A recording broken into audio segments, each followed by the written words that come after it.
Daily Learning. Hello, friends.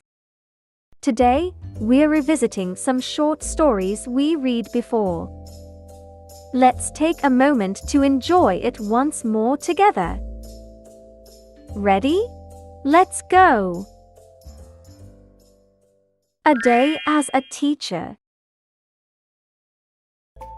So today was, well, a typical day in the life of a high school teacher. A little exhausting, a little chaotic, but honestly, pretty rewarding. I woke up around 6 a.m., even though I really didn't want to. I laid in bed for a few minutes trying to convince myself to get up. Eventually, the promise of coffee got me moving. I don't know how I'd survive mornings without it. While sipping that first cup, I stared at my toast and thought, is this really breakfast, or am I just pretending? Some mornings feel like that. By 7, I was dressed and out the door.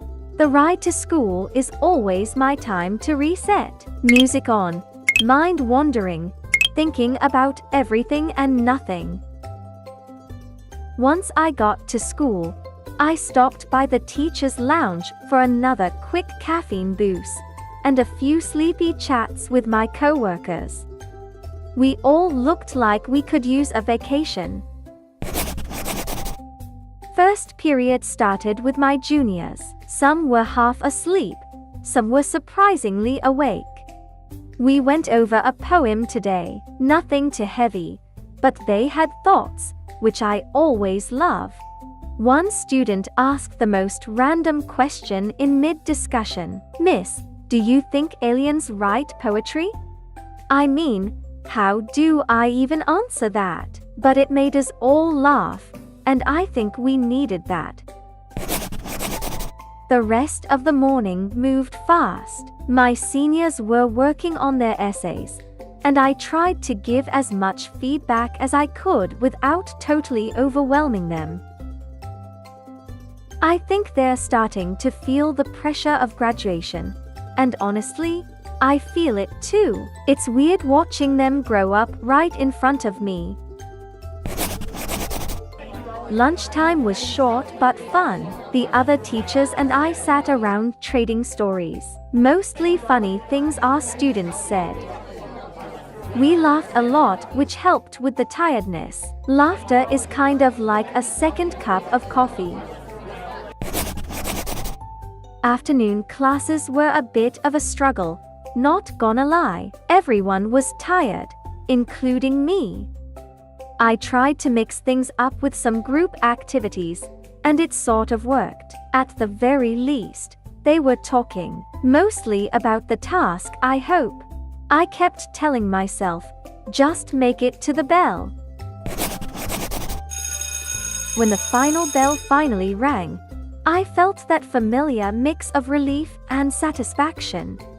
I stayed a little longer after school to help one of my students with their essay. She's trying hard, and that makes me want to try harder too. Now I'm home, finally in my comfy clothes, feet up, and thinking about how lucky I am. Teaching high school isn't easy. Some days feel like a marathon, but somehow, it always feels worth it. Even when I'm tired, I end the day feeling like I did something that mattered. Time to rest now. Tomorrow, we do it all again. And that's a wrap on one of my typical days. A little exhausting, sure, but full of heart and unexpected little moments that remind me why I love what I do. If you've made it this far, you're officially amazing. A day as a cashier.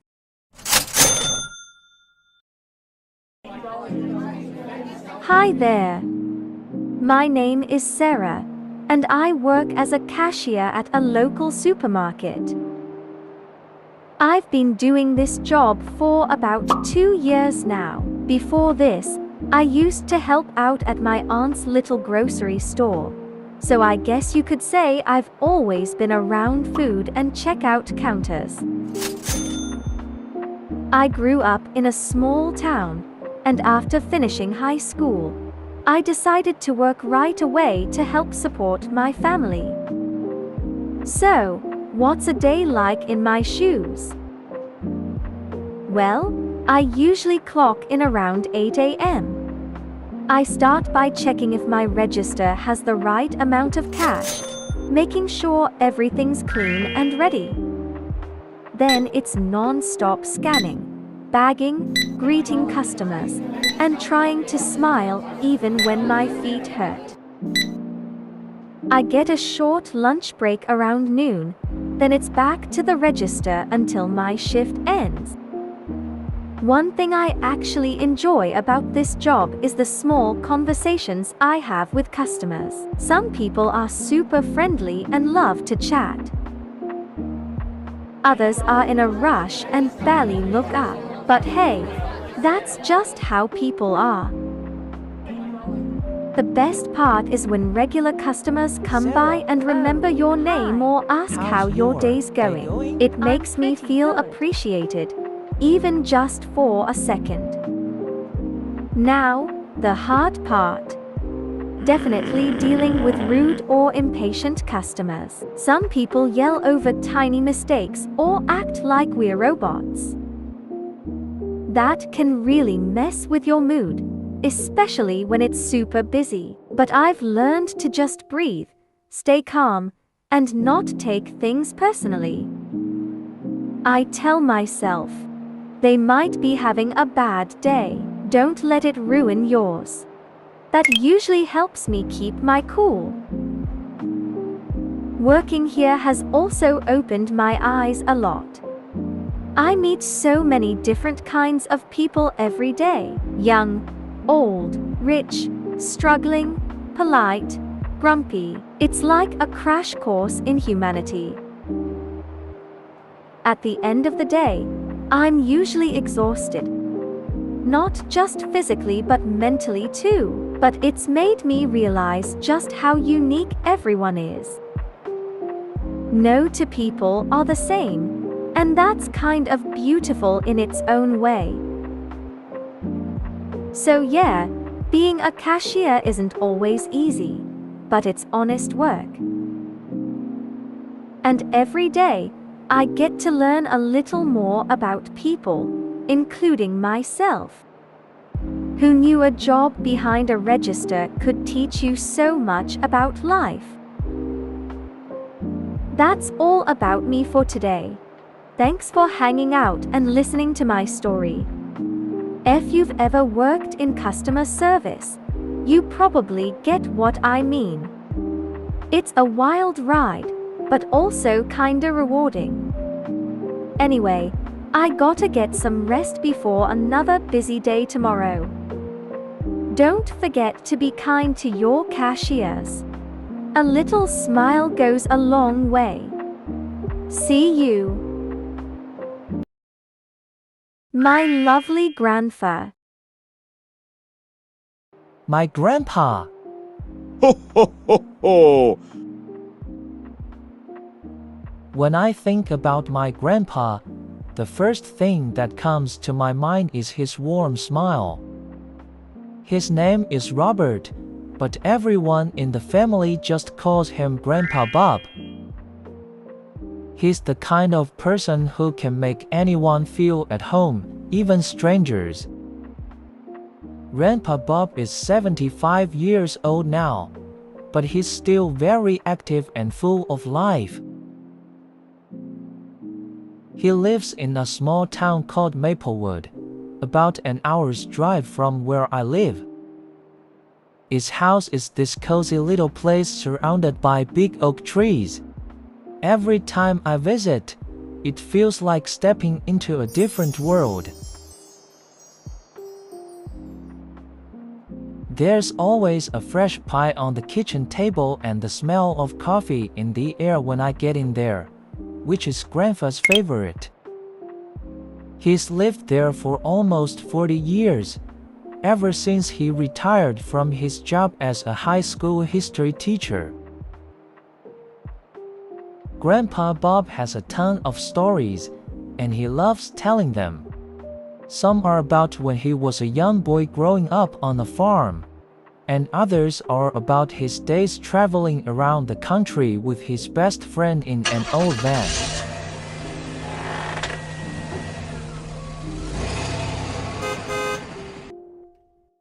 I could sit and listen to him for hours without getting bored.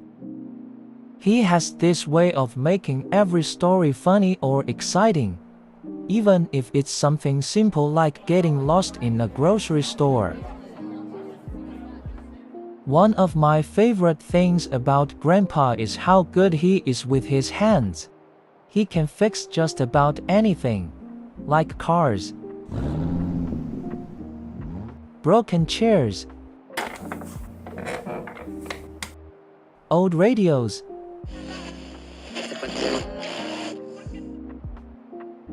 he even taught me how to fix my first bike. We spent a whole afternoon in his garage, with him patiently showing me how to change the tires and tighten the brakes. I still remember how proud I felt riding it for the first time after we fixed it up. Grandpa also loves gardening. His backyard is full of colorful flowers, fresh vegetables, and even a few fruit trees. He says taking care of plants keeps him feeling young. Every summer, we help him harvest tomatoes, cucumbers, and peaches. Then he'll cook something amazing with them, like his famous tomato soup or homemade peach cobbler. Even though he's older now, Grandpa still loves to go fishing. Sometimes we wake up really early, grab our fishing rods, and head to the lake nearby.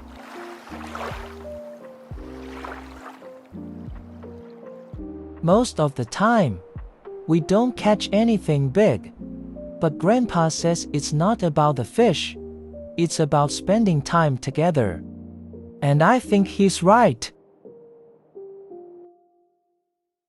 Grandpa Bob has taught me so many things, not just how to fix things or fish, but how to be patient, kind, and enjoy the simple things in life. He's one of my favorite people in the whole world. I feel really lucky to have him, and I hope that when I'm his age, I'll be just as cool and full of stories as he is. Every time I leave his house, he waves from the porch and says, "Come back soon." And I always do. My first day at school.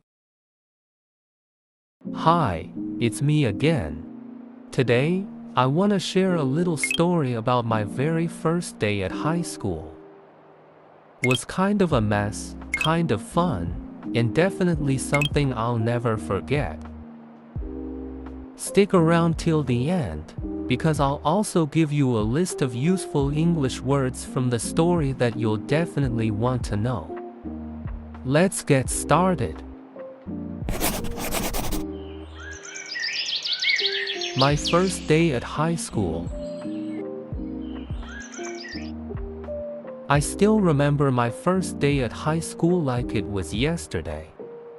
I woke up super early even though I barely slept the night before. Actually, I was both excited and nervous, which is probably why I kept tossing and turning in bed. After forcing myself get out of bed, I put on my new uniform and checked myself in the mirror 100 times. It looked okay, I guess. My mom insisted on taking pictures before I left, which was kind of embarrassing, but I let her do it anyway. She even shouted, "Good luck, honey," as I walked out the door like I was going to war or something.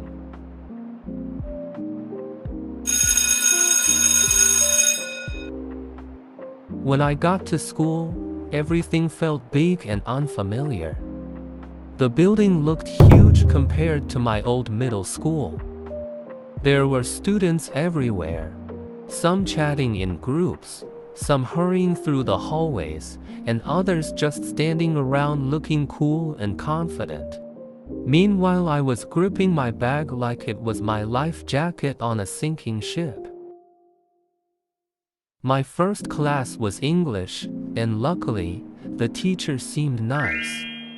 He smiled a lot and even played some music before class started to help everyone relax. I sat next to a guy named Jake. He looked friendly and actually started a conversation with me. We talked about our favorite video games, and it felt like we had known each other for longer than 5 minutes.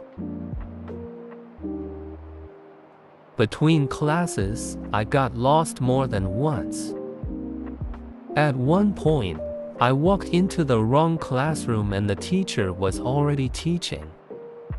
I just stood there like a deer in headlights until someone whispered, "You're in the wrong room." I apologized and quickly walked out.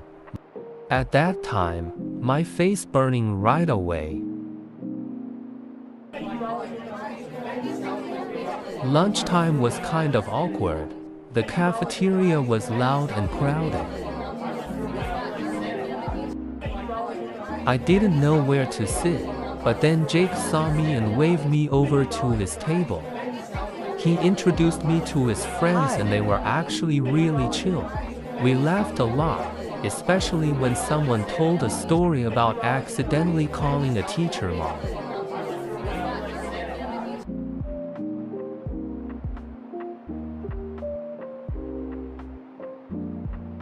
After lunch, the rest of the day went by faster.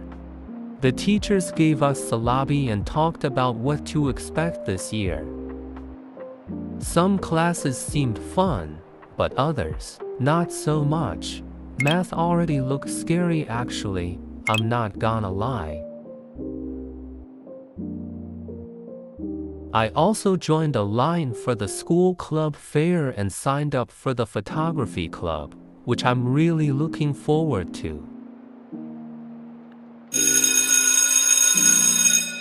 By the time the final bell rang, I was tired but happy. My first day wasn't perfect, but it also wasn't a total disaster. I didn't trip, I made a few friends, and I even found my way around by the end of the day. Not bad for day one, right? I guess high school isn't going to be easy, but maybe it won't be so bad either. So yeah, that was my first day at high school. Now, as promised, here's a quick list of important words from the story. Thanks for watching.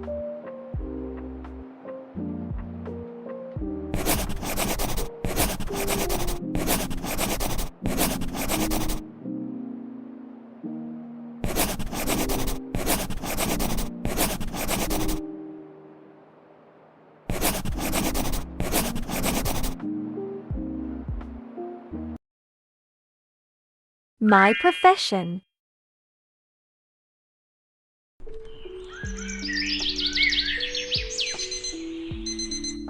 Every morning at 6 a.m., Leo pulls on his favorite black apron and steps into his tiny but cozy kitchen. The sun hasn't fully risen yet, but his hands are already reaching for the eggs, butter, and flour. Let's make something good today, he always says, even when it's just breakfast for himself.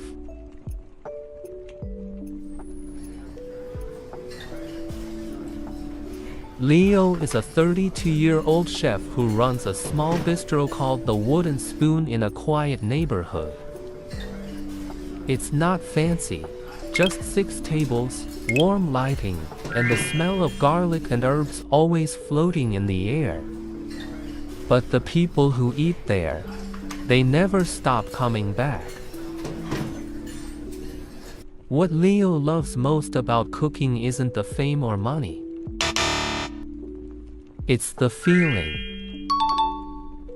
The magic that happens when simple things like salt, oil, and tomatoes become something comforting, something that makes a bad day feel a little better. Leo grew up with his grandmother in a small town. She cooked every day like it was a celebration. Big pots of soup, fresh bread, and even some jar of sweet homemade jam. When Leo was 5, he sat on the kitchen counter and watched her peel apples with quiet hands and a soft smile. That's when he fell in love with cooking. Back in school, other kids wanted to be astronauts or singers, but Leo wanted to wear an apron and carry a knife. Don't get it wrong, that knife is not used to fight, but to make dinner. At first, people laughed, but Leo didn't care. He kept cooking. He practiced until his cooking is like a 5-star Michelin taste. Sometimes, he thinks about opening a bigger place, but deep down, he knows what he really wants. That is to keep cooking for people who love food, who feel something when they take that first bite. Cooking, for Leo, isn't just about feeding people, it's about connection. A way to say I see you, or I care about you, without using words. Now, his life is all about flavors, textures, and timing. So tomorrow morning, just like today, he'll tie his apron, crack some eggs, and start again with love, with fire, and with a spoon in hand.